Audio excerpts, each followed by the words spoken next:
حضور اکرم صلی اللہ علیہ وآلہ وسلم نے ارشاد فرمایا کہ جب ایک بندہ مسلمان ہو جائے اور اس کا اسلام عمدہ ہو، یقین و خلوص کے ساتھ ہو، تو اللہ اس کے گناہ کو جو اس نے اس اسلام لانے سے پہلے کیا معاف فرما دیتا ہے، اور اب اس کے بعد کے لیے بدلہ شروع ہو جاتا ہے، یعنی ایک نیکی کے عوض 10 گناہ سے لے کر 700 گناہ تک ثواب، اور ایک برائی کا اسی برائی کے مطابق بدلہ دیا جاتا ہے، مگر یہ کہ اللہ تعالیٰ اس برائی سے بھی درگزر کرے اور اسے بھی معاف فرما دے، یہ بھی اس کے لیے آسان ہے۔ صحیح بخاری حدیث نمبر 41۔ رسول اللہ صلی اللہ علیہ وسلم نے فرمایا کہ تم میں سے کوئی شخص جب اپنے اسلام کو عمدہ بنا لے، یعنی نفاق اور ریا سے پاک کر لے، تو ہر نیک کام جو وہ کرتا ہے اس کے عوض 10 سے لے کر 700 گناہ تک نیکیاں لکھی جاتی ہیں، اور ہر برا کام جو کرتا ہے تو وہ اتنا ہی لکھا جاتا ہے جتنا کہ اس نے کیا ہے۔ صحیح بخاری حدیث نمبر 42۔ رسول اللہ صلی اللہ علیہ وسلم ایک دن حضرت عائشہ رضی اللہ تعالی عنہا کے پاس آئے۔ اس وقت ایک عورت حضرت عائشہ رضی اللہ تعالی عنہا کے پاس بیٹھی تھی۔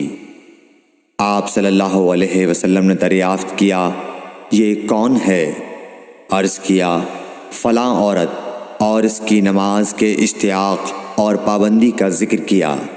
آپ صلی اللہ علیہ وسلم نے فرمایا، ٹھہر جاؤ، سن لو کہ تم پر اتنا ہی عمل واجب ہے جتنے عمل کی تمہارے اندر طاقت ہے۔ اللہ کی قسم، ثواب دینے سے اللہ نہیں اکتاتا، مگر تم عمل کرتے کرتے اکتا جاؤ گے، اور اللہ کو دین کا وہی عمل زیادہ پسند ہے جس کی ہمیشہ پابندی کی جا سکے، اور انسان بغیر اکتائے اسے انجام دے۔ صحیح بخاری حدیث نمبر 43۔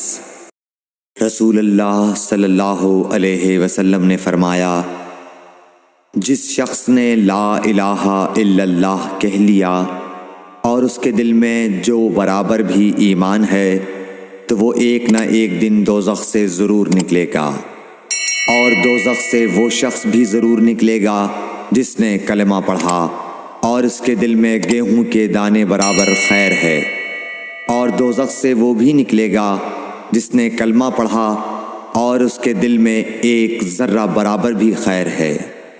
صحیح بخاری حدیث نمبر 44۔ ایک یہودی نے حضرت عمر بن خطاب رضی اللہ تعالیٰ عنہ سے کہا کہ اے امیر المومنین، تمہاری کتاب قرآن میں ایک آیت ہے جسے تم پڑھتے ہو، اگر وہ ہم یہودیوں پر نازل ہوتی تو ہم اس کے نزول کے دن کو یوم عید بنا لیتے۔ آپ نے پوچھا، وہ کون سی آیت ہے؟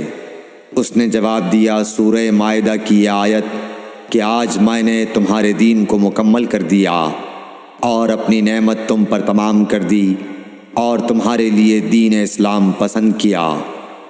حضرت عمر رضی اللہ تعالی عنہ نے فرمایا کہ ہم اس دن اور اس مقام کو خوب جانتے ہیں۔ جب یہ آیت رسول اللہ صلی اللہ علیہ وسلم پر نازل ہوئی، اس وقت آپ صلی اللہ علیہ وسلم عرفات میں جمعے کے دن کھڑے ہوئے تھے۔ صحیح بخاری حدیث نمبر 45۔ طلحہ بن عبید اللہ کہتے تھے کہ نجد والوں میں سے ایک شخص حضرت صلی اللہ علیہ وسلم کے پاس آیا، سر پریشان یعنی بال بکھرے ہوئے تھے۔ ہم اس کی آواز کی بن بناہٹ سنتے تھے اور ہم سمجھ نہیں پا رہے تھے کہ وہ کیا کہہ رہا ہے، یہاں تک کہ وہ نزدیک آن پہنچا جب معلوم ہوا کہ وہ اسلام کے بارے میں پوچھ رہا ہے۔ حضرت صلی اللہ علیہ وسلم نے فرمایا کہ اسلام دن رات میں 5 نمازیں پڑھنا ہے۔ اس نے کہا، بس اس کے سوا تو اور کوئی نماز مجھ پر نہیں۔ آپ نے فرمایا، نہیں، مگر تو نفل پڑھے تو اور بات ہے۔ حضرت صلی اللہ علیہ وسلم نے فرمایا، اور رمضان کے روزے رکھنا۔ اس نے کہا، اور تو کوئی روزہ مجھ پر نہیں ہے۔ آپ نے فرمایا، نہیں، مگر تو نفل روزے رکھے تو اور بات ہے۔ طلحہ نے کہا اور آن حضرت صلی اللہ علیہ وسلم نے اس زکوٰۃ کا بیان کیا۔ وہ کہنے لگا کہ بس اور کوئی صدقہ مجھ پر نہیں ہے؟ آپ نے فرمایا نہیں، مگر یہ کہ تو نفل صدقہ دے تو اور بات ہے۔ پھر وہ شخص پیٹھ موڑ کر چلا گیا، یوں کہتا جاتا تھا، قسم خدا کی میں نہ اس سے بڑھاؤں گا نہ گھٹاؤں گا۔ آن حضرت صلی اللہ علیہ وسلم نے فرمایا، اگر یہ سچا ہے تو اپنی مراد کو پہنچ گیا۔ صحیح بخاری حدیث نمبر 46۔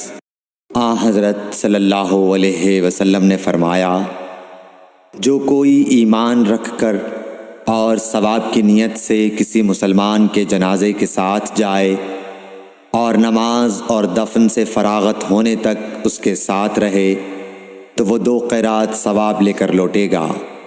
ہر قیرات اتنا بڑا ہوگا جیسے احد کا پہاڑ۔ اور جو شخص جنازے پر نماز پڑھ کر دفن سے پہلے لوٹ جائے تو وہ 1 قیرات ثواب لے کر لوٹے گا۔ صحیح بخاری حدیث نمبر 47۔ آن حضرت صلی اللہ علیہ وسلم نے فرمایا کہ مسلمان کو گالی دینے سے آدمی فاسق ہو جاتا ہے اور مسلمان سے لڑنا کفر ہے۔ صحیح بخاری حدیث نمبر 48۔ آن حضرت صلی اللہ علیہ وسلم اپنے حجرے سے نکلے، لوگوں کو شب قدر بتانا چاہتے تھے وہ کون سی رات ہے۔ اتنے میں 2 مسلمان آپس میں لڑ پڑے۔ آپ صلی اللہ علیہ وسلم نے فرمایا، میں تو اس لیے باہر نکلا تھا کہ تم کو شب قدر بتلاؤں، اور فلاں فلاں آدمی لڑ پڑے تو وہ میرے دل سے اٹھا لی گئی، اور شاید اسی میں کچھ تمہاری بہتری ہو۔ تو اب ایسا کرو کہ شب قدر کو رمضان کی 27ویں، 29ویں اور 25ویں رات میں ڈھونڈا کرو۔ صحیح بخاری حدیث نمبر 49۔ ایک دن آن حضرت صلی اللہ علیہ وسلم لوگوں میں تشریف فرما تھے کہ آپ کے پاس ایک شخص آیا اور پوچھنے لگا کہ ایمان کسے کہتے ہیں؟ آپ صلی اللہ علیہ وسلم نے فرمایا کہ ایمان یہ ہے کہ تم اللہ پاک کے وجود اور اس کی وحدانیت پر ایمان لاؤ، اور اس کے فرشتوں کے وجود پر، اور اس اللہ کی ملاقات کے برحق ہونے پر، اور اس کے رسولوں کے برحق ہونے پر، اور مرنے کے بعد دوبارہ اٹھنے پر ایمان لاؤ۔ پھر اس نے پوچھا کہ اسلام کیا ہے؟ آپ صلی اللہ علیہ وسلم نے پھر جواب دیا کہ اسلام یہ ہے کہ تم خالص اللہ کی عبادت کرو اور اس کے ساتھ کسی کو شریک نہ بناؤ، اور نماز قائم کرو، اور زکوٰۃ فرض ادا کرو، اور رمضان کے روزے رکھو۔ پھر اس نے احسان کے متعلق پوچھا۔ آپ صلی اللہ علیہ وسلم نے فرمایا، احسان یہ ہے کہ تم اللہ کی عبادت اس طرح کرو گویا تم اسے دیکھ رہے ہو۔ اگر یہ درجہ نہ حاصل ہو تو پھر یہ تو سمجھو کہ وہ تم کو دیکھ رہا ہے۔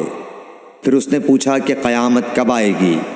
آپ صلی اللہ علیہ وسلم نے فرمایا کہ اس کے بارے میں جواب دینے والا پوچھنے والے سے کچھ زیادہ نہیں جانتا، البتہ میں تمہیں اس کی نشانیاں بتلا سکتا ہوں۔ وہ یہ ہیں کہ جب لونڈی اپنے آقا کو جنے گی، اور جب سیاہ اونٹوں کے چرانے والے دیہاتی لوگ ترقی کرتے کرتے مکانات کی تعمیر میں ایک دوسرے سے بازی لے جانے کی کوشش کریں گے، یاد رکھو قیامت کا علم ان 5 چیزوں میں ہے جن کو اللہ کے سوا کوئی نہیں جانتا۔ پھر آپ صلی اللہ علیہ وسلم نے یہ آیت پڑھی کہ اللہ ہی کو قیامت کا علم ہے کہ وہ کب ہوگی۔ پھر وہ پوچھنے والا پیٹھ پھیر کر جانے لگا۔